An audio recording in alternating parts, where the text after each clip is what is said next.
ये आकाशवाणी रायपुर है। प्रादेशिक समाचार बुलेटिन के साथ मैं सुषमा श्रीवास।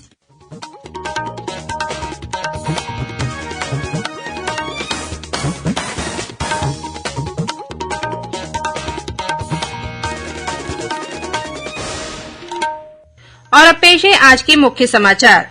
कांग्रेस ने छत्तीसगढ़ में होने वाले विधानसभा चुनाव के लिए आज 53 प्रत्याशियों की दूसरी सूची जारी की। पार्टी द्वारा 9 वर्तमान विधायकों के टिकट काटे गए। भाजपा ने तीसरी सूची जारी कर पंडरिया से भावना बोहरा को उम्मीदवार बनाया। भाजपा के वरिष्ठ नेता और केंद्रीय गृह मंत्री अमित शाह कल जगदलपुर और कोंडागांव में पार्टी द्वारा आयोजित आमसभाओं को संबोधित करेंगे। और बीजापुर जिले में आज एक माओवादी दंपत्ति ने आत्मसमर्पण किया।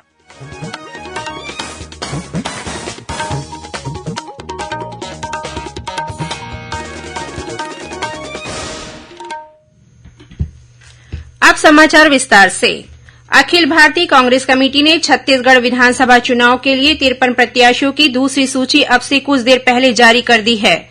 पार्टी ने भरतपुर सोनत से गुलाब सिंह कमरो, मनेन्द्रगढ़ से रमेश सिंह, प्रेमनगर से खेलसाय सिंह, भटगांव से पारसनाथ राजवाड़े, प्रतापपुर से राजकुमारी मरावी, रामानुजगंज से डॉक्टर अजय तिर्की, सामरी से विजय पैकरा, लुंड्रा से डॉक्टर प्रीतम राम, जशपुर से विनय कुमार भगत, कुनकुरी से यूडी मिंज और पत्थलगांव से राम पुकार सिंह पार्टी के उम्मीदवार होंगे। इसी तरह लैलूंगा से विद्यापति सिदार, रायगढ़ से प्रकाश सक्रजीत नाइक, सारंगढ़ से उत्तरी जांगड़े, धरमजयगढ़ से लालजीत सिंह राठिया, रामपुर से फूल सिंह राठिया, कटघोरा से पुरुषोत्तम कंवर, पाली तानाखार से दुलेश्वरी सिदार, मरवाही से डॉक्टर के ध्रुव, कोटा से अटल श्रीवास्तव, लोरमी से थानेश्वर साहू, मुंगेली से संजीत बैनर्जी, तखतपुर से डॉक्टर रश्मि आशीष सिंह, बिल्हा से सिया राम कौशिक और बिलासपुर से शैलेश पांडे को पार्टी ने टिकट दी है। वहीं इस सूची में बेलतरा से विजय केशरवानी, मस्तूरी से दिलीप लहरिया, अकलतरा से राघवेंद्र सिंह, जांजगीर चांपा से व्यास कश्यप, चंद्रपुर से रामकुमार यादव, जयजयपुर से बालेश्वर साहू और पामगढ़ से शेषराज हरबंस के नाम शामिल हैं। कांग्रेस ने बसना से देवेंद्र बहादुर सिंह, खल्लारी से द्वारकाधीश यादव, बिलाईगढ़ से कविता प्राण लहरे, बलौदाबाजार से शैलेश त्रिवेदी और भाटापारा से इंदर कुमार साव, धरसींवा से छाया वर्मा, रायपुर ग्रामीण से पंकज शर्मा, रायपुर पश्चिम से विकास उपाध्याय, रायपुर दक्षिण से महंत राम सुंदर दास, अभनपुर से धनेन्द्र साहू, राजिम से अमितेश शुक्ला, बिंदा नवागढ़ से जनकलाल ध्रुव, कुरू से तारणी चंद्राकर, संजारी बालोद से संगीता सिन्हा, गुंडादेही से कुंवर सिंह निषाद, दुर्ग शहर से अरुणोरा, भिलाई नगर से देवेंद्र यादव, वैशाली नगर से मुकेश चंद्राकर, अहिवारा से निर्मल कोसरे, बेमेतरा से आशीष कुमार छाबड़ा और जगदलपुर से जितेन जायसवाल को टिकट दी है। इसे मिलाकर कांग्रेस ने अब तक प्रदेश की 90 में से 83 सीटों पर अपने प्रत्याशियों की घोषणा कर दी है। अब सिर्फ 7 विधानसभा क्षेत्रों के लिए कांग्रेस द्वारा उम्मीदवारों की घोषणा किया जाना बाकी है।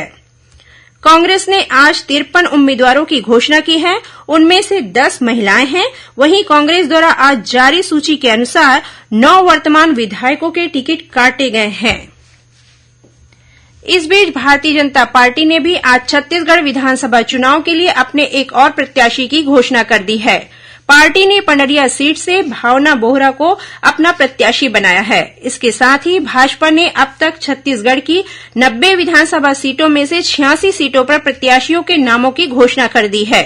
पार्टी द्वारा 4 विधानसभा क्षेत्रों अंबिकापुर, बेलतरा, कसडोल और बेमेतरा के लिए प्रत्याशियों की फिलहाल घोषणा नहीं की गई है। छत्तीसगढ़ में गोंडवाना गणतंत्र पार्टी ने अपने प्रत्याशियों की पहली सूची जारी कर दी है। इस सूची में 19 नाम शामिल हैं। इस विधानसभा चुनाव में गोंडवाना गणतंत्र पार्टी ने बहुजन समाज पार्टी के साथ चुनावी गठबंधन किया है। इसके अनुसार गोंडवाना गणतंत्र पार्टी 37 सीट पर और बहुजन समाज पार्टी 53 सीटों पर चुनाव लड़ेगी। गोंडवाना गणतंत्र पार्टी के राष्ट्रीय अध्यक्ष तुलेश्वर सिंह मरकाम पाली तानाखार से पार्टी के प्रत्याशी होंगे।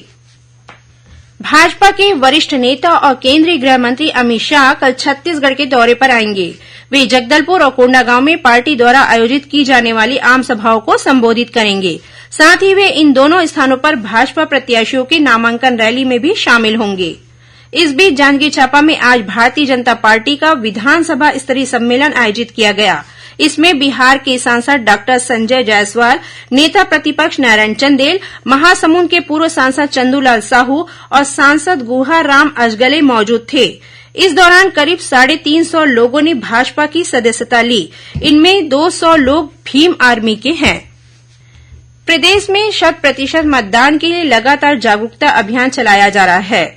इसी कड़ी में राजनांदगांव जिले के बसेली गांव में महिलाओं को अनिवार्य रूप से मतदान करने की शपथ दिलाई गई। वहीं कॉलेज के विद्यार्थियों को लोकतंत्र की मजबूती के लिए मतदान करने प्रेरित किया गया।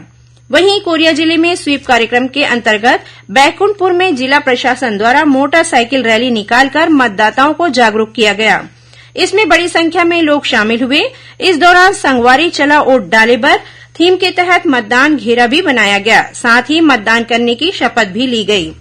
इसी तरह महासमुंद जिले में लगभग 25,000 अधिकारी और कर्मचारियों ने दूसरे चरण के तहत 17 नवंबर को होने वाले चुनाव में अनिवार्य रूप से मतदान करने की शपथ लेकर संकल्प पत्र में हस्ताक्षर किए। रायपुर जिले में भी स्वीप कार्यक्रम के तहत नगर पालिका निगम के जोन कमिश्नर सहित अधिकारियों ने विभिन्न उद्यानों में पहुंचकर लोगों को अधिक से अधिक संख्या में मतदान करने के लिए प्रेरित किया। इस दौरान एक जागरूकता रैली भी निकाली गई। विधानसभा चुनाव को देखते हुए आकाशवाणी समाचार रायपुर की ओर से प्रदेश के सभी विधानसभा क्षेत्रों के बारे में विस्तार से जानकारी देने के लिए एक श्रृंखला चलाई जा रही है। इसी कड़ी में पेश है कबीरधाम जिले के कवर्धा विधानसभा क्षेत्र के बारे में हमारे संवाददाता की एक रिपोर्ट।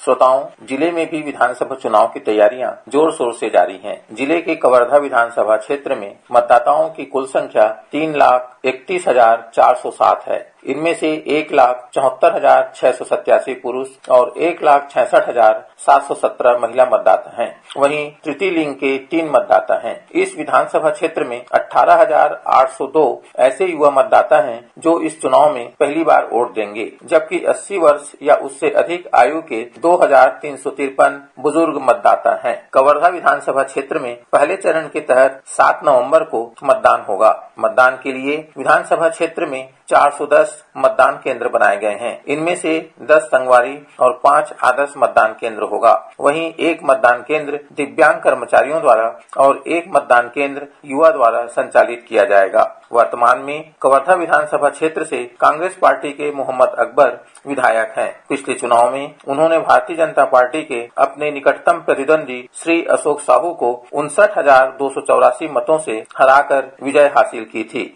सुरेश चंद्र श्रीवास्तव, आकाशवाणी समाचार, कवर्धा।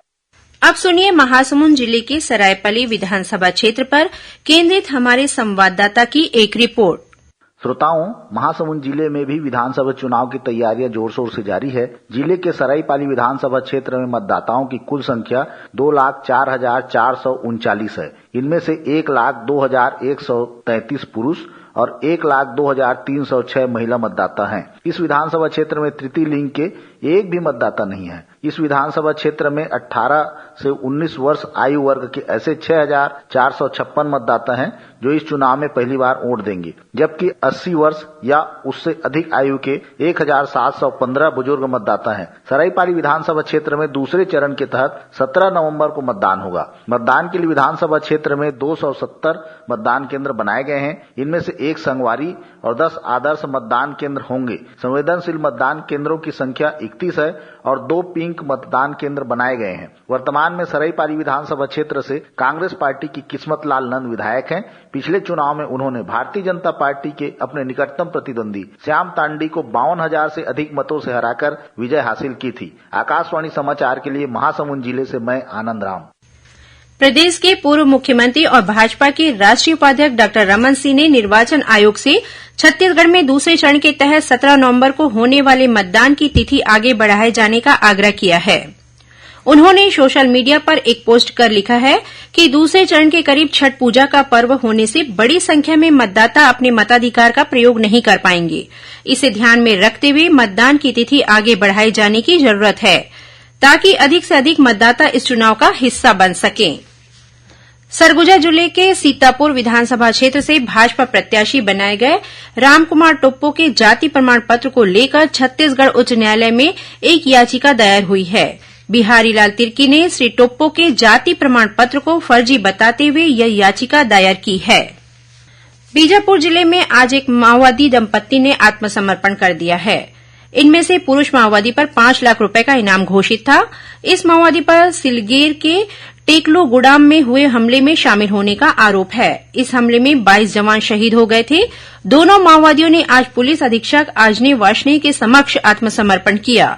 इन माओवादियों को राज्य सरकार की पुनर्वास नीति के तहत 25-25 हजार रुपए की प्रोत्साहन राशि प्रदान की गई। बेमेतरा जिला और सत्र न्यायालय ने हत्या के एक आरोपी को आजीवन कारावास की सजा सुनाई है।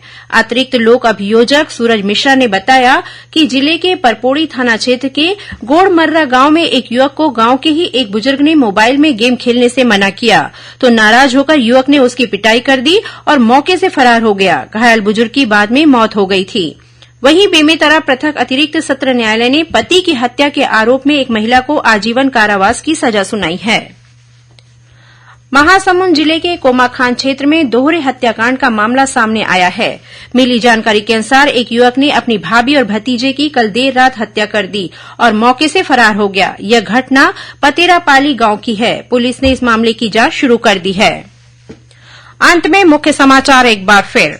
कांग्रेस ने छत्तीसगढ़ में होने वाले विधानसभा चुनाव के लिए आज 53 प्रत्याशियों की दूसरी सूची जारी की। पार्टी द्वारा 9 वर्तमान विधायकों के टिकट काटे गए। भाजपा ने तीसरी सूची जारी कर पंडरिया से भावना बोहरा को उम्मीदवार बनाया। भाजपा के वरिष्ठ नेता और केंद्रीय गृह मंत्री अमित शाह कल जगदलपुर और कोंडागांव में पार्टी द्वारा आयोजित आमसभाओं को संबोधित करेंगे। और बीजापुर जिले में आज एक माओवादी दंपत्ति ने आत्मसमर्पण किया। इसी के साथ प्रादेशिक समाचार बुलेटिन समाप्त हुआ। नमस्कार।